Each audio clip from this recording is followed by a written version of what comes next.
नमस्कार दोस्तों। तो स्वागत है दोस्तों आपका हमारे एक और नए वीडियो में। इस वीडियो में दोस्तों आज हम बात करने वाले हैं बिहार विधानसभा चुनाव के बारे में, जो कि 6 नवंबर और 11 नवंबर को होगा। दोस्तों यह टोटल 243 सीटों पर होगा चुनाव, और एक बहुत ही महत्वपूर्ण चीज है जो कि है आपका वोट। दोस्तों जिस सोच से आप वोट देते हो, क्या इसी सोच के नेता भी होते हैं? आप जो जाति और धर्म को देखकर वोटिंग करते हैं अपने नेता को, क्या ऐसे नेता भी होते हैं? तो इसका जवाब है जी बिल्कुल नहीं। दोस्तों बता दें यह वीडियो इसलिए है क्योंकि यह वीडियो आपकी सहायता कर सके कि आपका वोट कहां जाए, और मैंने प्रयास किया है कि इस वीडियो में मैं आपके वोट को एक सही रास्ते पर ले जा सकूं, और इस वीडियो के माध्यम से बिहार की राजनीति को आसानी से समझा सकूं, क्योंकि यह चुनाव डिसाइड करेगा कि बिहार अगले 5 सालों में तरक्की करेगा या फिर पीछे जाएगा। ऐसे ही टीचर सड़कों पर मार खाते रहेंगे, स्टूडेंट मार खाते रहेंगे, पेपर लीक होता रहेगा, और नौजवान यहाँ से जाकर शहरों में कमाएंगे, वहाँ पर 4 गालियां सुनेंगे। ऐसे ही चलता रहेगा या फिर इससे आगे तरक्की भी होगी? इसके बारे में आज हम इस वीडियो में डिटेल में बात करेंगे दोस्तों। चलिए दोस्तों ज्यादा टाइम वेस्ट ना करते हुए वीडियो को स्टार्ट करते हैं। दोस्तों हम बात करते हैं पहले 2 बड़ी पार्टियां, एनडीए और इंडिया गठबंधन की। एनडीए ने घोषणा की है कि वह टोटल सभी सीटों पर चुनाव लड़ेगी, यानी 243 सीटों पर टोटल पूरे चुनाव लड़ेगी। और इंडिया गठबंधन ने अनाउंस किया कि वह टोटल 210 से ज्यादा सीटों पर चुनाव लड़ेगी। और उसके बाद एक और गठबंधन बना है, शायद आप ना जानते हो, जेडीए, जिसमें कि एएसपी चंद्रशेखर आजाद जो कि नगीना से सांसद हैं, उनकी पार्टी एएसपी, और एआईएमआईएम के राष्ट्रीय अध्यक्ष असदुद्दीन ओवैसी साहब और स्वामी प्रसाद मौर्य की पार्टी, इन तीनों ने मिलकर एक गठबंधन बनाया है जिसका नाम जीडीए रखा है।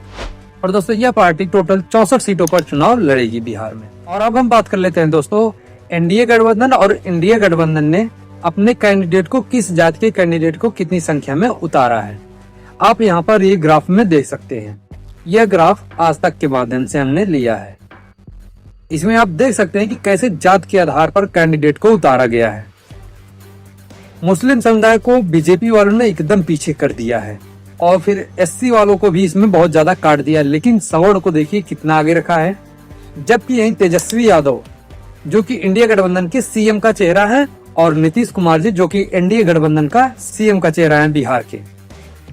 यहाँ पर आप सीधे देख सकते हैं कि जाति के आधार पर कैसे कैंडिडेट को उतारा गया है।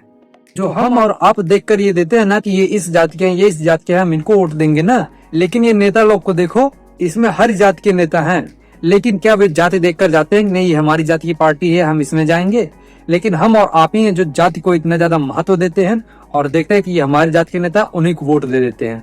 ऐसे हमें भी देखना चाहिए कि हमारा फायदा किस नेता से हो रहा है, हमें उसे वोट देना चाहिए। और इसमें से इंडिया गठबंधन की तरफ से सीएम का चेहरा जो बने हैं तेजस्वी यादव जी ने ऐलान किया है कि अगर वे चुनाव जीतते हैं तो वो प्रत्येक घर एक सरकारी नौकरी देंगे। अब आप सोच सकते हो, प्रत्येक घर सरकारी नौकरी देने का वादा किए हैं, और महिलाओं को 2500 रुपए पर मंथ देंगे। अब आप अंदाजा लगाइए कि बिहार की जो टोटल पॉपुलेशन है वो लगभग 13 करोड़ है, यानी 131 मिलियन के लगभग है। ठीक है, और अगर घरों की संख्या इसमें देखी जाए तो 2011 की जनगणना के अनुसार घरों की संख्या लगभग 2 करोड़ है। ठीक है, अब अगर आप इसका कैलकुलेशन निकालेंगे तो एक घर में टोटल 5 से 6 लोग आएंगे। हाँ, 5 से 6 लोग पॉसिबल है।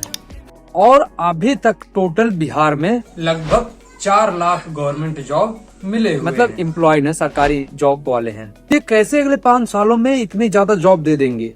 प्रत्येक घर में बोल रहे हैं कि एक सरकारी नौकरी होगी।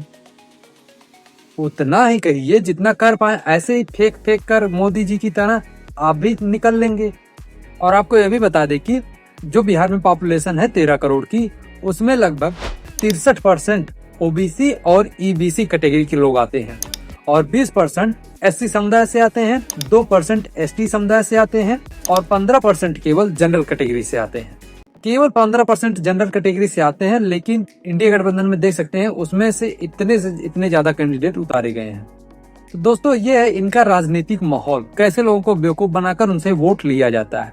जैसा कि हम पिछले देख रहे हैं 20 सालों से नीतीश कुमार जी एनडीए की तरफ से सीएम का चेहरा बने हुए हैं बिहार का।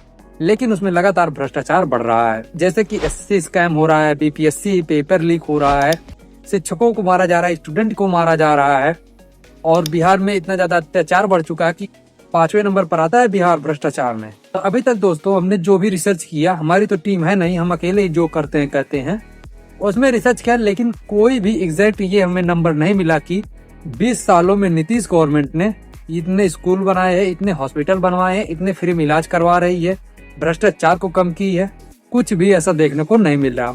तो दोस्तों हमें वोट किसको देना चाहिए, चलिए इसको भी हम समझ लेते हैं। देखिए दोस्तों, जो शिक्षा को महत्व दे, वहाँ पर स्कूल बनवाए, टीचरों की भर्ती निकाले, इलाज मुफ्त करे या फिर कम से कम पैसों में कराए, और नए नए हॉस्पिटल्स बनवाए, और किसानों के लिए सही समय पर नहरों का पानी दे, और उनके लिए जो खाद का प्राइस इतने ज्यादा हाई लेवल पर चढ़ा जा रहा है उसको कम करे, और किसान के द्वारा उगाए गए अनाज का एक सही प्राइस मिल सके, और उनके खेतों तक अच्छी सड़क हो जिससे कि वे वहां तक आसानी से जा सकें, और भ्रष्टाचार को कम करे, क्योंकि आए दिन लगातार बलात्कार, हत्याएं, ये सब बढ़ते चले जा रहे हैं। और जैसा कि आप जानते हैं कि बिहार फेमस ही है भ्रष्टाचार के नाम पर।